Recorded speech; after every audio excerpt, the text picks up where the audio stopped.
Tonight, on a very special Late Late Show, the part of Nadine, the sexy English cat, will be played by Lauren Graham. Hey!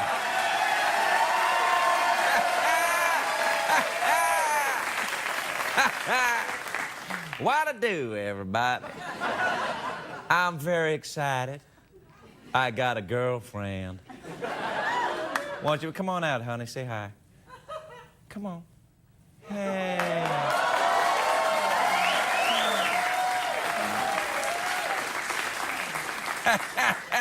Isn't she cute? Tell him your name, honey. Come on.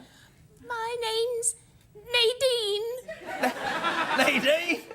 That's a beautiful name, isn't it, ladies and gentlemen? Nadine, yeah. So, Nadine, where are you from, honey? I mean, I know this, but I'm just asking you so that the folks on TV, hey, everybody, so that they know where you're from. So tell them where you're from, honey. I'm from London, England, in Europe. Really? Don't you think, Nadine, you're good at choosing an easier accent? I now find myself, Nadine, speaking in an English accent. Very difficult for me to speak to you without... You're not one to talk with that horrible southern accent. It's not... Don't cross me, baby. I love you, honey, and you're cute, but I will eat you. Yes, well, I will make shoes out of you and a bag. Baby, I love it when you talk dirty. Then I will make a belt. Oh. Will you wrap it around that little firm waist of yours, baby? Yes. Hey, everybody. Yeah. Hey, Nadine. Yes? Do you enjoy the work of Josh Groban? Oh, yes, he's got lovely hair. Are we talking about the same dude here? I'm talking about Josh Groban, you know, the prayer, that guy, you know, the singer guy. Oh, yes, he sounds lovely. Oh, yeah. I loves me some English girl. I always enjoyed doing to English girls what they did to Scotland. What's that? Know what I'm saying? No, I'm just from England. All right, then. What are you doing in L.A., honey? You looking for work? Yeah, trying to be an actress or, you know, a cat? Yes, I'm trying to be a bicycle messenger.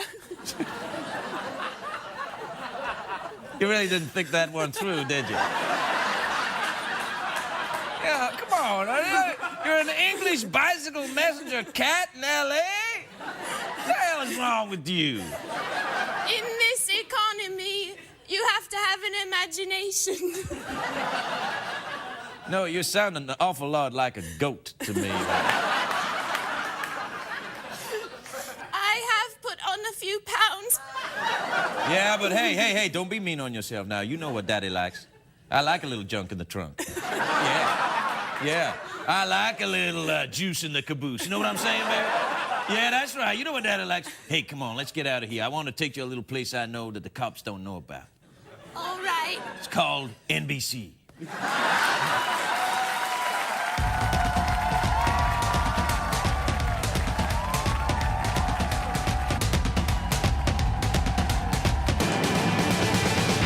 It's hard to stay up, it's been a long, long day, and you got the Sandman at the door. But hang on, leave the TV on, and let's do it anyway. It's okay, you can always sleep through work tomorrow, okay? Hey, tomorrow's just your future yesterday. Ladies and gentlemen, Craig Ferguson.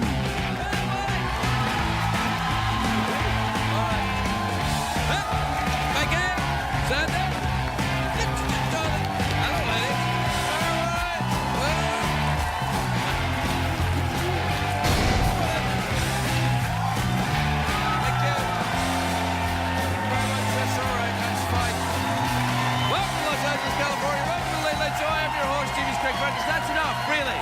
Thank you. No, honestly, it's enough. Right. Thank you. Really, that's great. More than enough. You've done your thing. Yep, that's it. Quietly.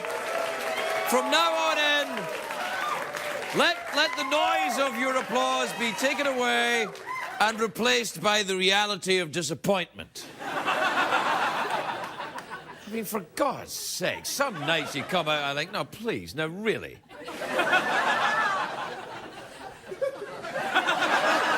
And yet you win me over every time. Why? Because I'm shallow, that's why.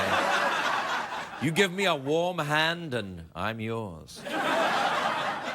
Oh, yeah, I see. Oh, the double entendres are starting early tonight. It's a great day for America, everybody. Yes, it is. Yes, it is. It is. I'll tell you why. All right, that's enough. No, because... Good night, everybody. No, what happened today is in San Diego, there was a burglar who threw poop at the jurors during his trial. He got sentenced to 31 years in jail today. You know it's not going to end well when you start throwing feces at the jury. This wasn't this guy's first crime, though. He had a mile-long crap sheet. But come on, let's be fair. He is entitled to. He is entitled to due process. I think his lawyer was expecting a dung jury, but what can you do? Yep, that's it. That's all I got. Anyway, no, it's a great day for not such a great day for me. I'm feeling a tiny bit fluish. I am a little bit fluish, a little bit kind of bones. You know when your bones are a little bit and you're a little I don't know if I've got the flu. I'm just fluish. I don't know if it's the swine flu. Maybe it's the swine flu. I'm not panicking yet. I'm on swine flu watch. Do we have a graphic for the swine flu? Swine flu watch. Yeah, there you go. No panic yet. Right.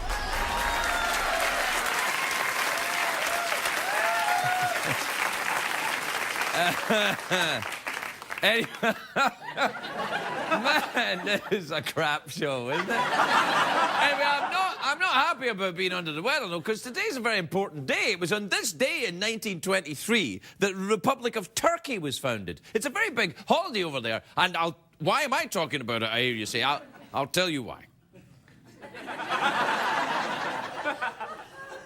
Bit of a slow news day. Anyway, I like Turkey because it's the only country named after an animal, besides the nation of Chad. I've only ever met one Chad, but he was a beast. Turkey was founded from the remnants of the Ottoman Empire. The Ottoman Empire was unstable. It collapsed when people put their feet up on the cushion. And the Turkey... Turkey was founded by a gentleman called Kemal Ataturk, who did a great job of unifying the nation. And it's impossible to say his name without patting him on the back. Go, Ataturk, Ataturk. Do we have a map of Turkey? Do we have a map of... There you are, I see Borat, Georgia, Jennifer Aniston. Tofurky is the capital there. I think we put... Look at the map. We put a C on the south coast of Turkey to avoid getting into any kind of trouble there. Look at that. Yeah, I don't know if how accurate that is. Anyway, I've been to Turkey. Do you know how I got there? Took the gravy boat. I'm kidding. No. I have been to Turkey. I've been to Istanbul, not Constantinople. And it's fantastic. It's a great city, Istanbul. It's got a lot of great cafes outside. Everyone sits outside in the cafes. They all have hookahs. Very tempting. All these hookahs are very tempting. I didn't want to suck on one right there, so... Not in front of her. I took one back to the hotel and had a crack at it. I went to the Grand Bazaar in Istanbul and I bought a carpet. Now, Turkey is famous for their thick, plush carpets, unlike for example, Brazil, who they get rid of their. But anyway, I got a carpet, and the carpet store owner, he said it was a very special carpet. It was very expensive. I think it might have been made of hashish. Because I took it back to America, and sadly my dog ate it. The entire carpet, you know, carpet. And then the dog was very quiet for about 6 months. It was like, "Ro-oh." "Ro-oh, I'm a rug addict." That's right. Stone dogs sound like Scooby-Doo. Anyway, hashish apparently is very popular in Turkey. Do you know the word assassin comes from hashish? It used to be hassassin or something, hashashin. And it comes because what killers were given hashish before they were sent off to kill, which, frankly, I don't really understand. Because I've done a lot of hashish. And I have to tell you, I have never... The only thing I wanted to kill was a box of Twinkies when I'm like, oh... But that's in the past. That's in the past. I really don't get it, though. I don't understand how, because they're like, "You want me to kill somebody?"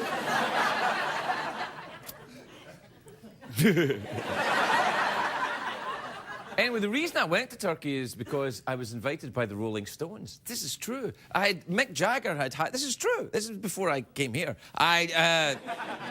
Mick Jagger hired me to write a script. He had this idea for a script. So I had to follow it. The Stones were on tour, and I went everywhere that Mick went, and I saw everything he saw. I started picking up his mannerisms and stuff. I was with him a lot, because I was walking like that. It's kind of right every move. And they had when I was with them, they had this big banquet for the Rolling Stones in Istanbul, not Constantinople. And Mick, we were sitting in this hotel, and they gave the local people gave Mick this huge turban as a sign of friendship. Now, Mick Jagger, I don't know if you know, he's quite small, very small, tiny, cruise-like. And the turban made him look like a bobblehead doll with... He was going like... It's very heavy. There's a big jewel on it. And he's going to like... Oh, my head's really heavy. And then the banquet started, and this gorgeous belly dancer comes out. And I mean, really, I've never... And all my... This woman was beautiful. She was gorgeous. Now, I always thought as Mick Jagger as a kind of a, you know... cynical, seen it all, kind of rock god. Nothing would faze him at all. He's shagged everybody, including David Bowie. And it's like...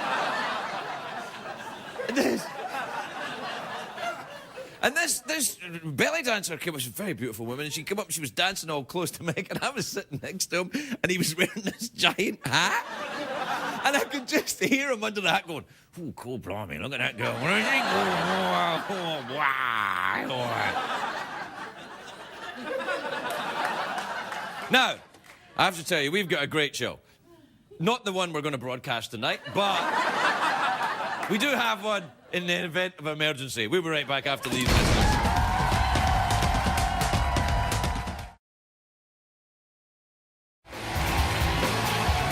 Welcome back, everybody, welcome back.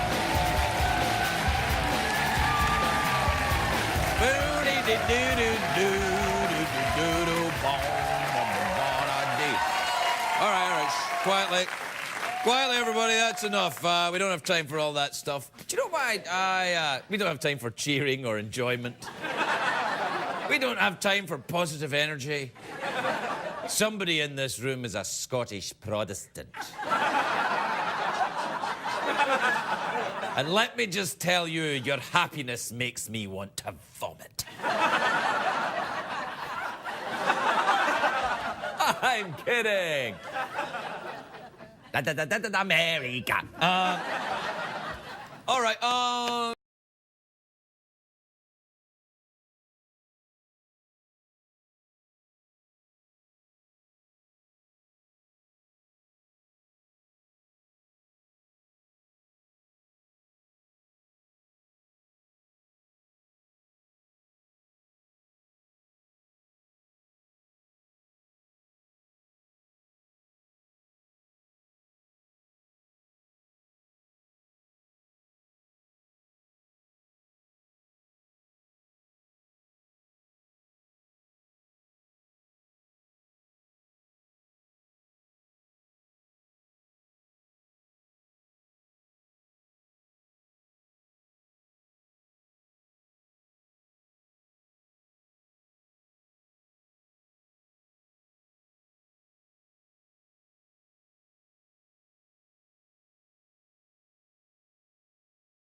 All right, this is from Gabriel in Gladstone in Michigan.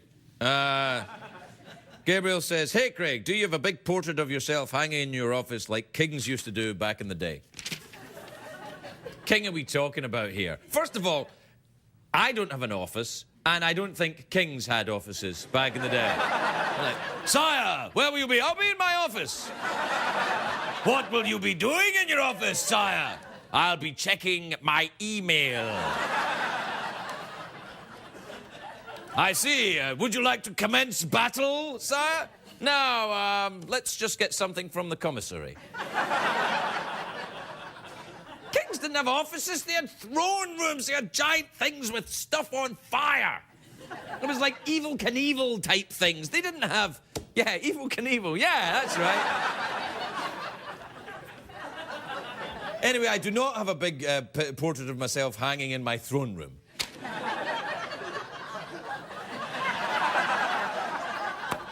Do you know once? Actually, this is true.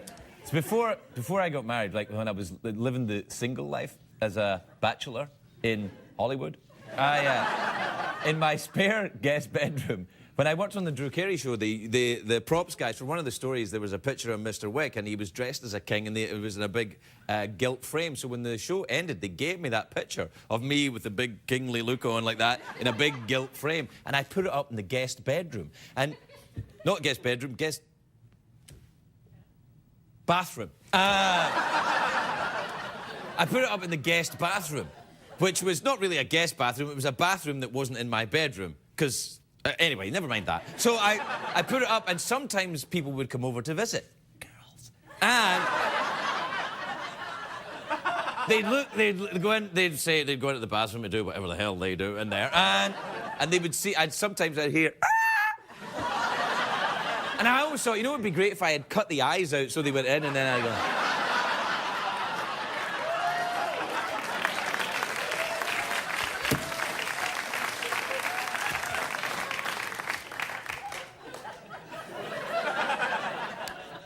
Just how creepy am I? Pretty creepy. I never did it. There you go. Hey, listen to this. This is all in capital letters. Nothing says, "Hey, I'm crazy," like capital letters. This is, well, it used to be crazy people would send you letters in green ink, but they don't, it's all been digitized now, so now it's just capital letters. Donald says, in Effingham, Illinois. Donald says, "Who's that cute camera lady in your studio?" "Sandy."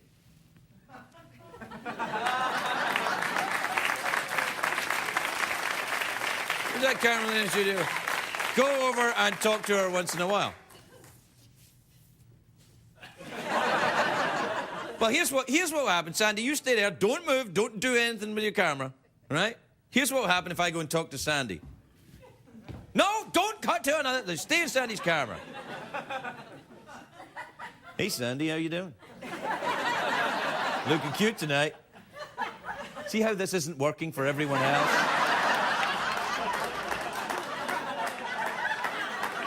I don't know why you would find this entertaining, Donald. See, and also, if Sandy wanted to be on camera, she could be on camera. She chose a noble profession. She's not some kind of powdered hooker like me. She has a proper job that requires it. Do you have to have a degree or something? Oh, well. Well, you just turn up. Hey, wait a minute. I think I just did what you asked anyway. We'll be right back.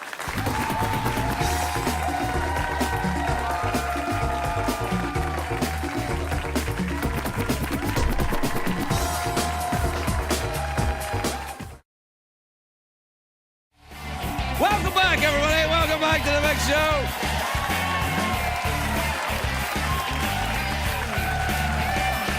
Welcome back. Quietly, please. Now, we gotta get on. We gotta get on. I can't be mucking around. My first guest tonight is the former Speaker of the House of Representatives. Some people have said, well, what does that mean, Craig? You know what it means. Sometimes people get the House of Representatives confused with the Senate. And if anyone ever did that, we would edit them out. Can you guess what happened? Anyway, he's also the author of several best-selling books. His latest novel, To Try Men's Souls, is in stores now. Please welcome the very lovely Newt Gingrich, everybody. Newt Gingrich.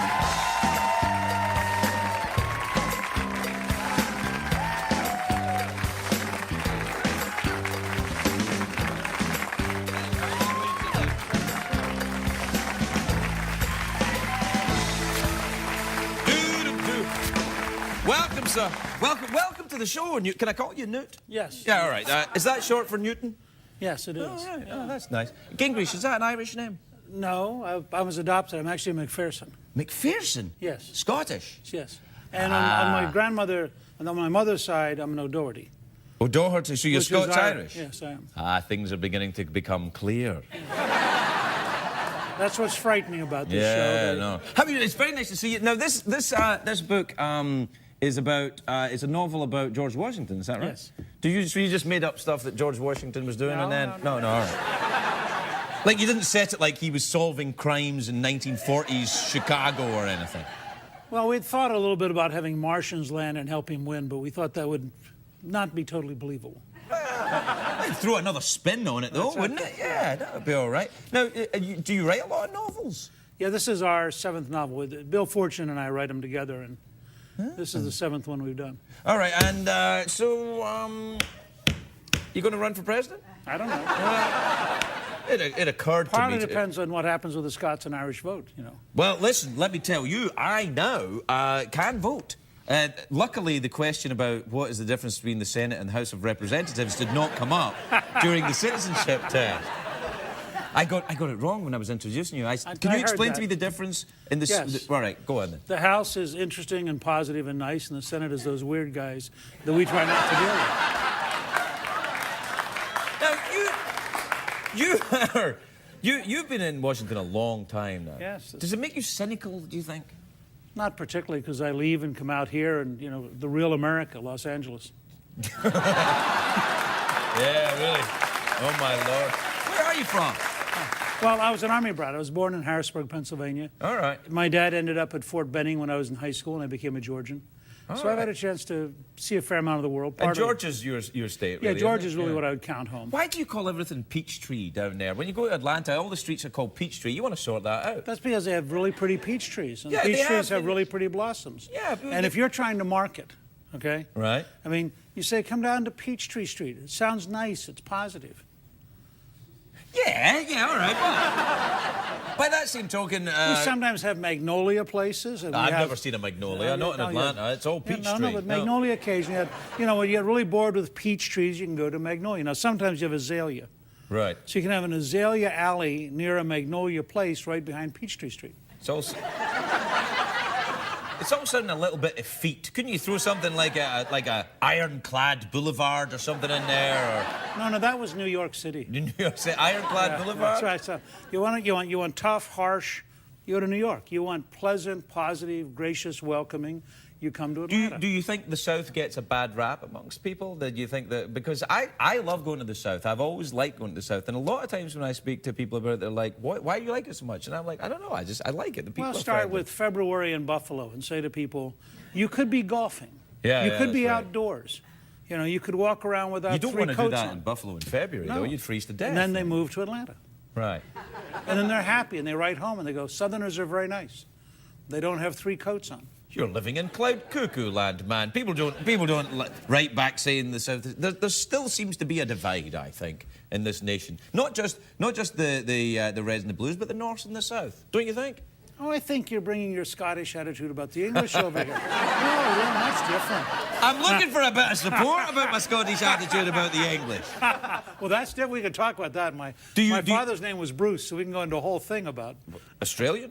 No. No, I'm kidding. So, have you ever been back to the old country? Have you ever been to... I've never been to Scotland. You'd like it. There's a lot of guys there. Please don't take this the wrong way. A lot of guys look like you there. Is there hope you and I for it? kind of look like each other a little bit. Do you know what I mean? No, you're much better looking. No, you're much better looking. That's true. All right. You're right. No, I agree. I knew we would get into the... But But what about...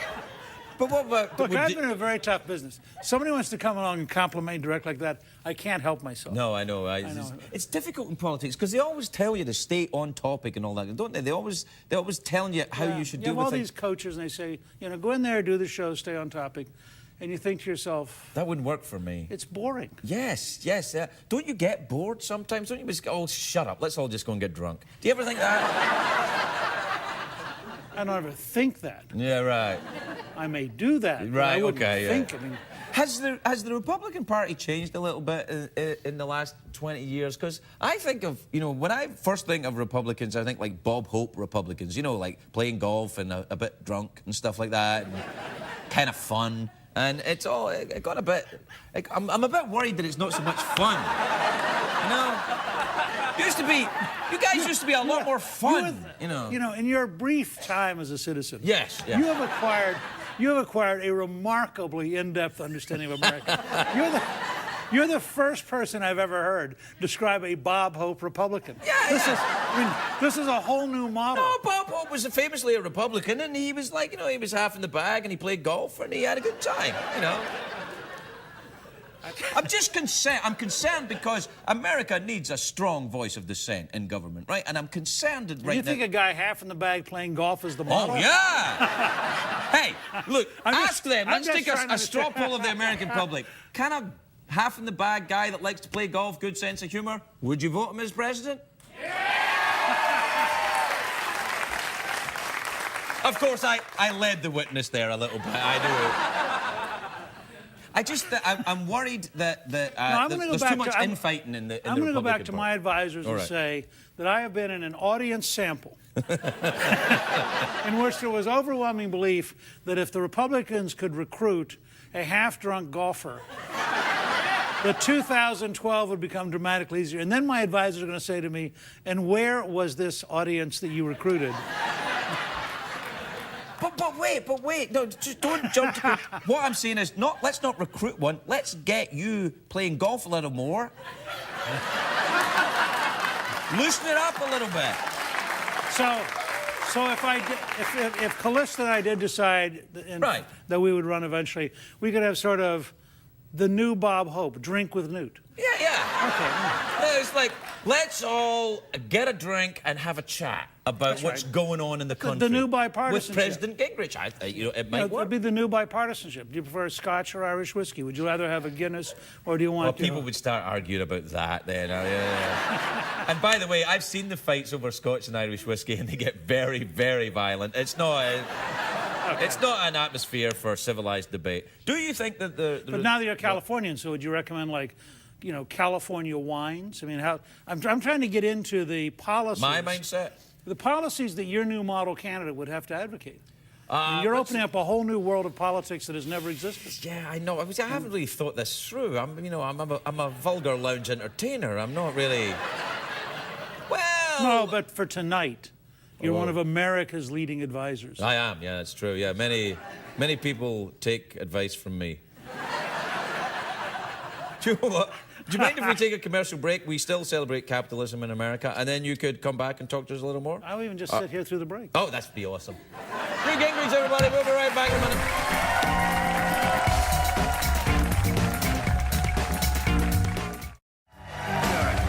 Welcome back, everybody. Welcome back. I'm here with Newt Gingrich, and he's here with me. Sir, can I talk to you a little bit about America's image overseas? Do you think it's as bad as it was maybe a couple of years ago? We seem to be getting very unpopular for a time there with the folks who, you know, speak French. Well, I don't know that I've ever been that deeply worried. Really? About the French deciding to love us or not. Right, yeah. I mean, but although we do have Lafayette in our novel, and we do like to have the French have been very tied with the American liberty right since the beginning, yeah. But and I do think that President Obama briefly helped when there was a sense of, you know, he's not Bush, and we like him. He can have the Nobel Prize. We'll give him other things to make him feel good. Not the Olympics. That's too big a goal. But he could have, but a few things. Meow, meow. I'm just saying, you know. I'm just saying, meow. All right. Well, you know. You want accurate Yeah, I want analysis in this accurate. show? You know, or give do me you- accurate. Okay. Yeah, all right. But the challenge we've got is that when you get done with all the dancing around and all the conversations, we're America. Right. And that immediately bothers a number of different people for different reasons. Canada, are we talking about here? Well, the Canadians actually are sort of generally nice to us as long as we don't come too often. They like us to stay down here. Right, yeah. Because otherwise there'd be so many of us up there that they wouldn't be Canadians anymore. Also, you know, the thing is, Canadians are fine, very peaceable people until you give them a hockey stick. Then they go nuts. Well, I think that's one of the ground rules for presidential visits is don't give them Don't hockey give them any sticks. hockey sticks. Good, good. Yeah. That's nice to start on that. But the challenge you've got is that, ironically, the place where we have the highest ratings right now is Iran because they have a dictatorship, so they can't get to be with us. Right. So they really like us a lot. Where the places we liberate don't like us quite as much because we're there. Yeah. That poses a challenge. Poses a challenge for me to understand it, but I hear you. Hey, well, let's talk then about, remember when you came out and I said, are you going to run for president? And you kind of, you know, gave I me was that. taking notes on your advice. Yeah, all right. So, do you think that because it seems to me now that the government is really about campaigning all the time. All the time. It seems to me there's a polemic. And I think that's just wrong. Yeah, it is, isn't it? Yeah, and I think it's even wrong for the people who are doing it. I actually think the American people would like to elect some people who slowed down, paid attention to detail, Right. ran the government. I mean, did the job they were hired for. We're talking about a golfing drunk here, then. Well, that's why I think it may be a. I don't want to offend you because, you know, you're a new American. I may need your vote someday. Right. But So you are it going may to run, not. then? It may not. Well, I don't know. But Okay. it may not be quite the right model. Right. I mean, at one level, it's sort of appealing to think of a golfing drunk, and on the other hand, one thinks. But slow it down, remember Hillary's famous commercial about the red telephone? It's 3 a.m. Yeah. The image of the golfing drunk trying to find the phone. Who is it? That's awesome. I mean, What? Bob who? so, No, you don't want You know, that. I think my advisors will probably want to think deeply about whether or not that's quite. No, the right it's not the image you should go for. Yeah. No, definitely not. What about the likes of the Kim Jong-ils? That's a very angry dude. I don't over think you there. could have them run for president either. No, really? I think that's much too tough Well, an I think image. wouldn't You know. that be hilarious and kind of adorable? I mean, first of all, there'll be a campaign of a really short, nasty man. I mean, Yeah. it'll be very hard to carry Hey, off. they're I think. popular in Hollywood. Don't think short, nasty people are. Hey, some of our biggest movie stars are short and nasty.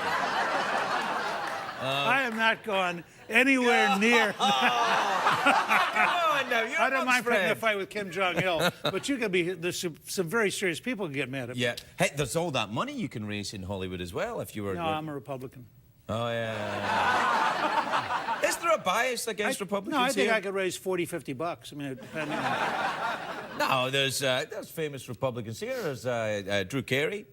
Oh, no, he's not. Oh, yes, bet he went to Bush's inauguration. Yeah. Well, there you go. He's got tons of money. Ask him for some. So well, Yeah. you know him well. I do, yeah. Give him a call. Run the Bob Hope concept by him. See what he thinks. Well, here's the thing. If I wanted to run for president, I'm an American citizen, right? I'm patriotic. I believe firmly in the ideals of this country, but I could not run for president. You run for governor of California. Yeah, and that would be good. I know. I mean, your accent is slightly more understandable than the current one. I know. The thing is, as well, is I can actually pronounce the name of the state, which disqualifies me. What do you think of it? Are you friendly with Governor Schwarzenegger? Yes, I like Arnold. I think. Yeah. I once taught a course on American civilization. I had a clip of Arnold explaining the importance of learning English. We followed with a clip of Henry Kissinger. It was a great moment. Weren't they in a movie together? Wasn't that? No, that was Danny DeVito. But the.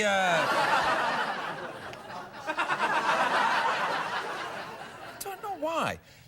What did you study before you went into politics? What was your game? You weren't a lawyer, were you? No, Oh, no. thank God I for wanted that. to be either a zookeeper or a vertebrate paleontologist. I was really interested in dinosaurs and things like that. Zookeeper? Yes, you know, animals. You sexy bastard. A zookeeper? Yes. Man, that's the life. That's what I thought as a kid. I was 13 at the time, but that's what I thought. Well, in a way, you're still shoveling down in Washington. It's kind of the same thing. We can beep that out. No, I want you to feel free to. You're an American now. You can express yourself freely no matter how deranged. I can express myself freely in America, but not necessarily on CBS in America. I see. Hey. It's very different. That's very right. different. There are those corporate. Are we back to the little short people again? Yes, we are. And I am not touching that at all. Mr. Gingrich, we're out of time, sir. I come back and see us, would you? Love to. Yeah, It'd be fun. it'd be nice, yeah. And think about that golf thing.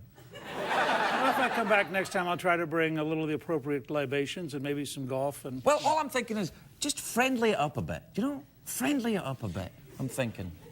Try to. It's very hard, though. You know. I know. There's not enough of this on TV, is there?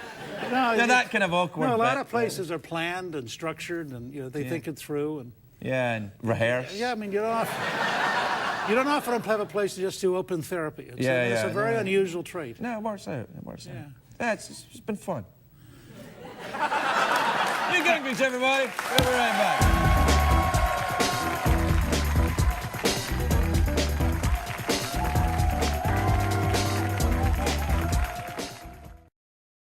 What did we learn on the show tonight, Greg?